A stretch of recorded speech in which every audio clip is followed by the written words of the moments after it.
जगदंब महाराजांचा सर्वांना नमस्कार। आज आध्यात्मिक क्षेत्रामध्ये राधा नावाची खूप चर्चा आहे। राधा राधा मंत्र जपा, राधे श्रीकृष्ण जय जयकार करा याच्यावरून आध्यात्मिक क्षेत्रामधील साधू संतांमध्ये महाराजांमध्ये मतभेद निर्माण झालेले आहेत। मी माझ्या आध्यात्मिक ज्ञानाच्या आधारे महाराष्ट्रातील जनतेला सत्य सांगणार आहे। हिंदू धर्मग्रंथानुसार शिवची शक्ती, नारायणाची लक्ष्मी, रामाची सीता, श्रीकृष्णाची रुक्मिणी धर्मपत्नी आहे, हे अंतिम सत्य आहे। मी महाराष्ट्रातील जनतेला हरीच्या धर्मपत्नीचं नाव विचारलं असता आध्यात्मिक क्षेत्रातील एकाही व्यक्तीला हरीच्या धर्मपत्नीचं नाव सांगता येणार नाहीये। पांडुरंग, विठ्ठल, हरी, कृष्ण, मुरारी हे एकाच देवाचं नाव असून यांच्या धर्मपत्नीचं नाव रुक्मिणी माता आहे, हे सत्य आहे।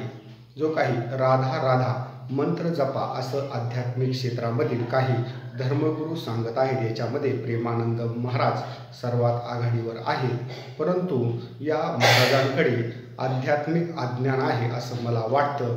राधा राधा, राधा कृष्ण म्हणा, राधा ही कोणत्याही शक्तिशाली देवाची धर्मपत्नी नाहीये। राधा हे नाव तुम्ही 12 महिने 18 काय उच्चारलं तर याचा काहीच उपयोग कोणत्याही आध्यात्मिक क्षेत्रातील भक्तांना होणार नाहीये। यास कारण राधा कुणाचीही धर्मपत्नी नाहीये, कोणत्याही देवाची, असं मी मानतो। आज महाराष्ट्रामध्ये कीर्तनामध्ये, भजनामध्ये राधे राधेचं नामस्मरण करून काही वारकरी संप्रदायातील लोक दंग होत आहेत। मी आषाढी वारीमध्ये प्रत्यक्ष असं कीर्तनात पाहिलेलं आहे की लोक राधे राधेचा जप करत आहेत, राधे कृष्णाचा जय जयकार करत आहेत। आणि पंढरपूर या ठिकाणी तुम्ही विठ्ठल रुक्मिणी मंदिरासमोर किंवा कीर्तनामध्ये, भजनामध्ये राधे राधेचा जप करत असाल तर तुम्ही खूप अज्ञानी आहे। राधे राधेचा जप रुक्मिणी मातेलाच आवडणार नाहीये। रुक्मिणी माताच तुमच्यावर क्रोधित होऊन तुम्हाला श्राप देऊ शकतात, कारण कोणत्याही धर्मपत्नीस आपल्या पतीची पूजा इतर स्त्रीसोबत केलेली आवडत नाहीये। हे अध्यात्मातील एक अंतिम सत्य आहे असं मी मानतो। ब्रह्मदेवाने एकदा आपली धर्मपत्नी सोडून पुष्कर या ठिकाणी दुसऱ्या स्त्रीसोबत एक पूजा केली होती, म्हणून त्यांच्या धर्मपत्नीने तुमची भूलोकी कुठेही पूजा केली जाणार नाही असा श्राप दिलेला आहे।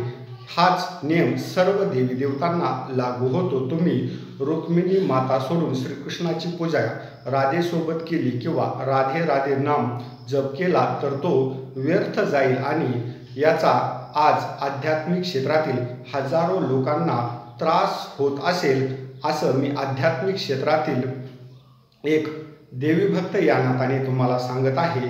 राधे राधे मंत्र जप कोणीही करू नये, राधे कृष्ण जय जयकार करू नये, कारण श्रीकृष्णाची धर्मपत्नी रुक्मिणी माता आहे, हे महाराष्ट्रातील जनतेला सत्य आज कोणच सांगत नाहीये। महाराष्ट्रात अशी परिस्थिती आहे की सत्य झाकून ठेवलं गेलेलं आहे आणि असत्याचा आध्यात्मिक बाजार महाराष्ट्रामध्ये मांडलेला आहे असं मी मानतो।